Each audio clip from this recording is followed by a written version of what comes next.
early November, kindergarten through to grade 5 artists were inspired by the theme of this year's Intercultural Week celebrations, True Colors.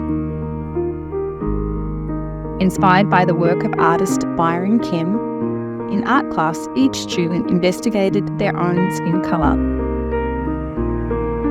Students mixed paint, red, white, yellow, black, and brown, to match their own skin tone, as closely as possible. It was fascinating and fun. We learned that we aren't black or white. Together, we actually make up an amazing range of beautiful browns, and no two skin tones are the same. So we are all so similar, like a family, but not the same. So we are unique. So cool. Our investigation soon became art.